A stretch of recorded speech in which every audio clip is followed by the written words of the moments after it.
OTT platform पर आने वाले बिग बॉस के हाल के winner Elvis Yadav social media पर अक्सर ट्रेंडिंग में रहते हैं। वो इसलिए कि सोशल मीडिया पर उनके यूट्यूब, इंस्टाग्राम और फेसबुक और भी अन्य सोशल मीडिया के अनेक प्लेटफॉर्मों पर उनके खुद के चैनल हैं, जिसमें लाखों करोड़ों फॉलोअर हैं उनके, और वो लगातार ट्रेंडिंग में बने ही रहते हैं। तो इसी बीच एल्विस यादव के ऊपर एक FIR हो गई है, जो कि उत्तर प्रदेश के नोएडा में हुई है। एल्विस यादव के ऊपर कुछ गहरे आरोप लगे हैं। अभी आरोप साबित नहीं हुए हैं, क्योंकि नोएडा की पुलिस ने इसमें पूरी डिक्लेरेशन दे दी है और एल्विस यादव ने अपने चैनल के माध्यम से अपने आप को बेकसूर भी बता दिया है। आज आपने दिन में कई वीडियो देखे होंगे जब उनके पिताजी ने इंटरव्यू में कहा कि उनका बेटा बेकसूर है, लेकिन सोशल मीडिया और न्यूज चैनलों ने एक बड़ा ही बखेड़ा खड़ा कर दिया है पूरे मैटर पर। जबकि अभी एल्विस यादव के ऊपर सिर्फ आरोप लगे हैं, अभी जांच होनी बाकी है। इल्जाम सही है या गलत है, अभी कोई फैसला नहीं आया है सोशल मीडिया पर, लेकिन तूफानों का दौर जारी है। पूरी सोशल मीडिया दो भागों में विभाजित हो गई है। पहली वो जो एल्विस यादव के समर्थन में उतर आई है, दूसरी वो जो एल्विस यादव के खिलाफ खड़ी है। दोनों के अपने अपने तर्क हैं। कुछ लोग कह रहे हैं एल्विस यादव सही हैं, कुछ लोग ये कह रहे हैं कि एल्विस यादव गलत है।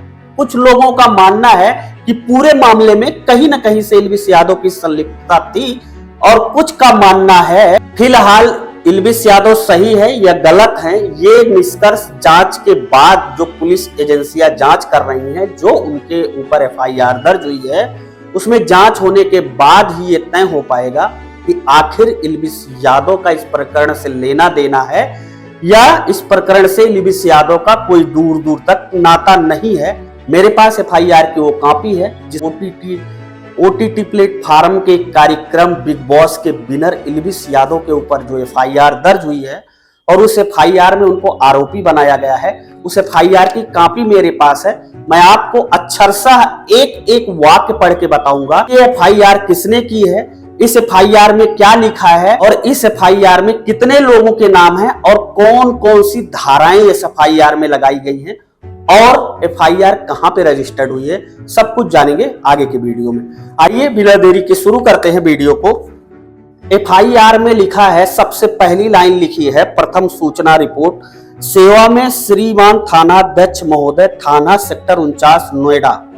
सेक्टर 49 नोएडा के थानाध्यक्ष को सूचित FIR है, जिसमें लिखा गया है, महोदय निवेदन है कि मैं गौरव गुप्ता PF ऑर्गेनाइजेशन में एनिमल ऑफिसर हूं। ये वही ऑर्गेनाइजेशन है जिसका संचालन खुद मेनका गांधी के तत्वाधान में होता है। मेनका गांधी इस ऑर्गेनाइजेशन की अध्यक्ष हैं और मेनका गांधी इसी NGO के तहत वन्य जीवों की रक्षा और विलुप्त होते जीवों की रक्षा करने का प्रण करती हैं, और इनका NGO पूरे भारतवर्ष में विलुप्त होते जीवों, प्रतिबंधित जीव है, उनकी रक्षा के लिए प्रतिबद्ध है। आगे इन्होंने लिखा है, यह ऑर्गेनाइजेशन माननीय श्रीमती मेनका गांधी द्वारा संचालित है। ये चीजें मैंने आपको वीडियो में पहले ही बता दी। अब आगे गौरव गुप्ता कहते हैं FIR में, हमें सूचना मिली थी कि एल्विस यादव नाम का एक यूट्यूबर स्नैक वेनम मतलब कि कोबरा या किसी विषैले सांप का विष, जिसे हम स्नैक वेनम बोलते हैं, सांप का विष बोलते हैं, जिंदा सांपों के साथ नोएडा व NCR के फार्म हाउसों में अपने गिरोह के अन्य सदस्यों यूट्यूबरों के साथ वीडियो शूट कराते हैं तथा गैर कानूनी रूप से वो रेव पार्टियों का आयोजन करते हैं। अब इसमें एक जिक्र आया है रेव पार्टियों का। रेव पार्टी वो पार्टी होती है, सामान्य तौर पर आपने देखा होगा, लोग नशे के लिए दारू, गुटखा, गांजा, सुरती, खैनी, अनेक तरीके के नशे का यूज करते हैं। ये नशा जो होता है वो मीडियम लोगों के लिए होता है, जिनकी आय कम होती है, लेकिन जैसे ही लोगों की आय बढ़ती है उनके शौक भी बढ़ते हैं। तो जो एक सरल भाषा में कहें तो जो अमीर लोगों की, बड़े लोगों की नशा होती है, उसमें ऑर्गेनाइज होती है रेव पार्टियां। इसमें कोबरा जैसे जहरीले सांप का विष भी परोसा जाता है और बहुत महंगे महंगे ड्रग्स भी परोसे जाते हैं, जिन्हें हम सरल भाषा में रेव पार्टी के नाम से जान सकते हैं। गिरोह के अन्य सदस्यों यूट्यूबरों के साथ वीडियो शूट कराते हैं तथा गैर कानूनी रूप से रेप पार्टियों को अंजाम देते हैं। जिसमें विदेशी युवतियों को बुलाकर स्नैक वेनम का डोज दिया जाता है और गलत काम भी किया जाता है। इस सूचना पर हमारे एक मुखबिर खास ने इस पूरे मामले में एल्विस यादव से संपर्क किया।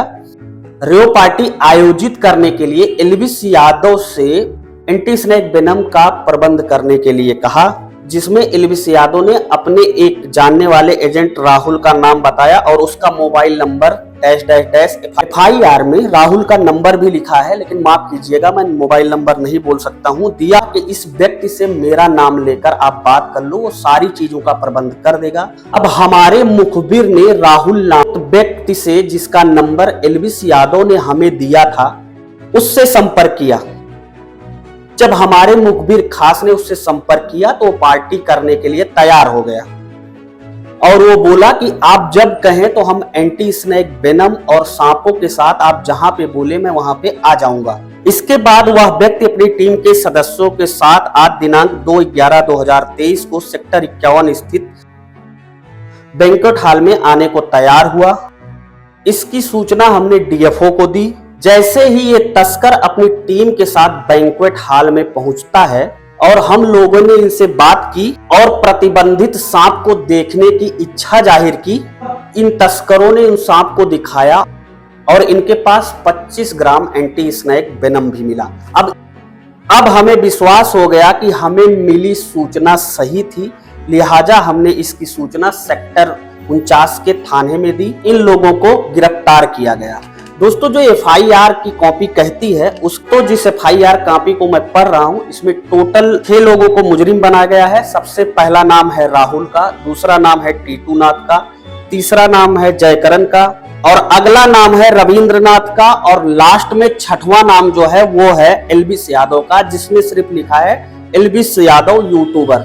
तो दोस्तों, ये थी FIR की कॉपी जिसके तहत आरोप लग रहे हैं एल्विस यादव पर। अब एल्विस यादव पर जो आरोप लग रहे हैं वो सही हैं या पूरी तरीके से निराधार हैं, ये आने वाले समय के गर्त में है और जांच करती हुई एजेंसियां और उत्तर प्रदेश की पुलिस आगे चलकर ये डिसाइड करेगी अपनी जांच के माध्यम से कि क्या यादव के ऊपर जो आरोप लगे हैं वो सही हैं, उनको सजा होनी चाहिए या उन्हें बाइज्जत बरी किया जाना चाहिए। ये समय के गर्त में है।